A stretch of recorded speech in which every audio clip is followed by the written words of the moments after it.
Shalom, shalom. Bonjour les mamans, bonjour les jeunes filles, les jeunes mariés. Je vous salue toutes et je salue tout le monde qui va suivre cette petite vidéo au nom de Jésus. Saint-Esprit, je t'en prie, je t'en supplie que ton amour et ta grâce soient sur nous. Utilise ma bouche afin qu'elle soit un instrument que toi tu veux en ce lieu. Au nom de Jésus, Amen. Je vous salue toutes et si c'est la première fois, mon nom c'est Bijou Nyota et si c'est la première fois sur mon YouTube channel, tu es sur le, you are on the good one, tu es sur le bon track. Sans plus tarder, mon message aujourd'hui qui est en train de parler de nous tous, les mamans, moi aussi y compris. Je veux parler, mon message va être basé sur un verset que tout le monde connaisse bien et que tout le monde aime bien ce verset, qui est en 2 Rois 4, verset 1-4. Je pense que vous le connaissez, tout le monde connaît ça. Ça nous parle de la veuve qui avait perdu son mari. Je veux lire afin qu'on puisse comprendre tous ensemble. Une femme entre les femmes de fils de prophète cria à Élisée en disant, ton serviteur est mort et tu sais que ton serviteur craignait l'Éternel. Or, le créancier est venu prendre mes 2 fils et en faire des esclaves. Élisée lui dit, que puis-je faire pour toi? Excusez-moi. Dis-moi, qu'as-tu à la maison? Elle répondit, ta servante n'a rien du tout à la maison qu'un vase d'huile. Et il dit, va demander dehors des vases chez toi. Va demander au dehors des vases chez tous tes voisins. Des vases vides. On n'en demande pas un petit nombre. Quand tu seras rentré, tu fermeras la porte sur toi et tes enfants. Tu verseras dans tous ces vases et tu mettras de côté ceux qui seront pleins.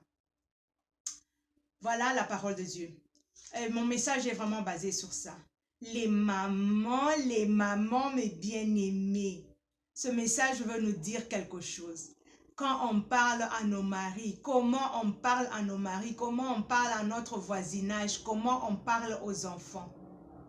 Écoutez, le monsieur en question, il n'est pas mort parce qu'il avait les dettes. Là, moi, je ne crois pas.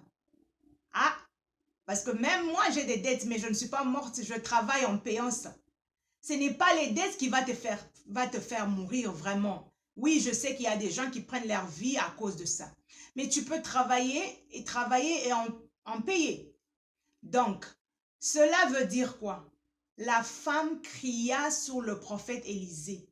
Ça veut dire que cette femme-là, si elle pouvait crier sur un prophète, comment elle pouvait parler à son mari? Sûrement elle criait à son mari à tout moment. Je ne respire pas, je ne marche pas, je ne fais pas ça à cause des dettes, à cause des dettes. L'homme ne pouvait plus en supporter. Je pense que c'est la raison que l'homme est parti. C'est parce que la femme ne savait pas comment parler. Comment on parle, maman? Il faut qu'on soigne notre langage. Soignons notre langage. Changeons notre façon de parler. La maman là est en train de crier. Et le prophète lui a demandé, va chez tes voisins.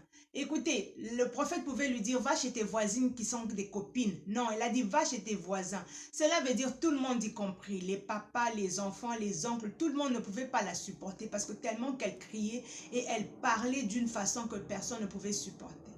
Ce n'était pas seulement, l'histoire n'était pas juste de prier pour elle, de bénir, oh que tu es béni, tu vas être comme ça, ta vie a été changée, restaurée. Non. Le prophète lui a demandé, il n'y a pas seulement l'histoire de bénédiction, il y a aussi l'histoire de transformation de ta vie. Tu dois être transformé, tu dois changer ta façon de parler. Mais comment le faire? C'est en allant demander les vases à tes voisins. Comment elle pouvait demander les vases? Elle ne pouvait pas seulement venir directement toquer. S'il vous plaît, papa tel, maman tel, j'ai besoin des vases. Non, elle devait le faire avec formuler des belles phrases. S'il vous plaît, maman telle, ma vie est en danger. Mes 2 enfants sont en danger. Aidez-moi, s'il vous plaît. Pardonnez-moi, je sais que j'ai mal fait l'autre fois, mardi, le mercredi, l'année passée. Donc, elle a sûrement demandé des pardons parce que le prophète lui a dit, on n'en demande pas un petit nombre. Ça veut dire quoi? Va plusieurs portes, demander pardon, arranger. Tu vois? Maman, essaie de vivre bien parce qu'on on ne sait pas le lendemain. Aujourd'hui, c'est toi, demain, tu ne sais pas. Voilà qu'elle s'est retrouvée devant les portes en demandant pardon, en suppliant pour qu'on puisse lui donner les vases. Je pense que ces gens-là étaient vraiment gentils, ils ont compris, lui ont donné les vases. Mais quand elle est rentrée, cela n'était pas tout. Cela n'était pas tout. Le prophète a dit, maintenant, entre dans ta maison. Ferme la porte. Aujourd'hui, c'est aujourd'hui. Ferme ta porte, toi et tes deux enfants là. Le problème, c'était quoi?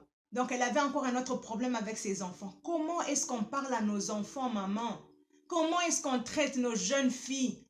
Comment est-ce qu'on traite nos jeunes filles? Surtout les mamans entre les filles, c'est toujours le catch combat. Comment est-ce que tu parles avec tes enfants? Voilà qu'elle s'est retrouvée devant ses enfants. Donc, elle devait les expliquer, demander pardon, parce que sûrement que les enfants entendaient chaque fois qu'elle criait à son mari, à leur père, et voilà, il est mort. Donc, elle devait les parler, les expliquer. Écoutez, comprenez, la vie, c'est comme ça. Elle a demandé pardon. Et après ça, elle a renversé l'huile dans les vases. Et elle était pleine et elle en avait ce qui est resté à côté. Voilà qu'elle a peut-être commencé à faire le business et puis payer ses dettes. En fait, cela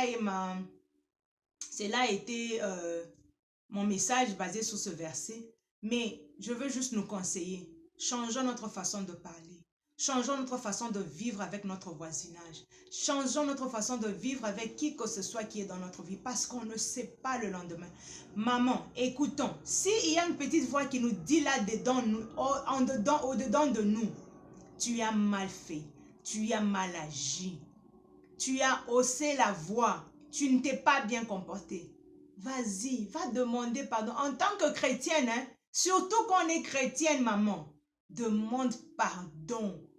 Si cette voix-là, elle te dérange, va demander pardon. Demande pardon et tu en finisses. Parce que si tu gardes demain, après-demain, plus que ça devient trop long, plus ça devient trop dur. Parce que après ça, tu ne sauras pas comment faire quoi? Comment t'arranger. En fait, maman, voilà un peu le message d'aujourd'hui. C'est basé sur nous. Changeons notre comportement, changeons notre caractère. Ne soyons pas les mêmes. Tu vois, il ne faut pas seulement lire la Bible, il faut aussi comprendre et comparer notre vie. La Bible me parle, la Bible est en train de me dire ce que je fais n'est pas bien. Et si tu comprends comme ça, essaie de changer, essaie de demander pardon, essaie de recommencer, de refaire bien. Maman, si tu es en train de passer un moment difficile, ma soeur, si tu es en train de passer un moment difficile, essaie de voir un pasteur, essaie de voir maman pasteur, essaie de voir les gens de l'église, parle avec eux. Et si tu trouves que c'est difficile, essaie de te confier à quelqu'un.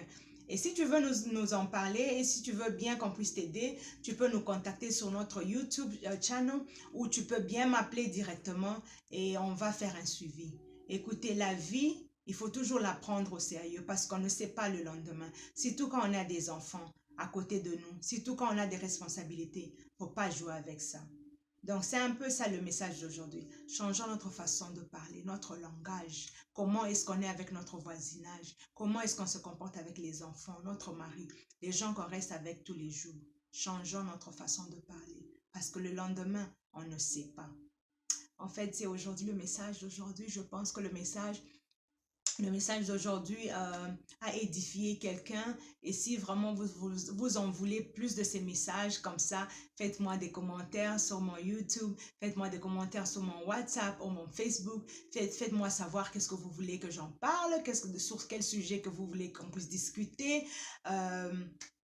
Et s'il y a des reproches, il y a des remarques, ne vous gênez pas, faites-le, nous sommes ensemble, nous sommes une famille.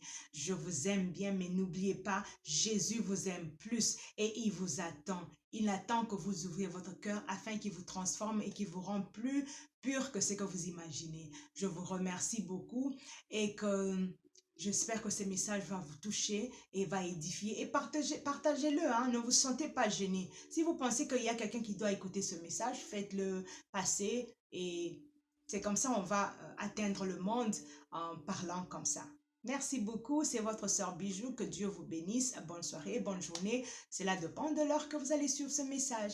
Ciao, ciao mes bien-aimés, à tout à l'heure, à très bientôt. Merci.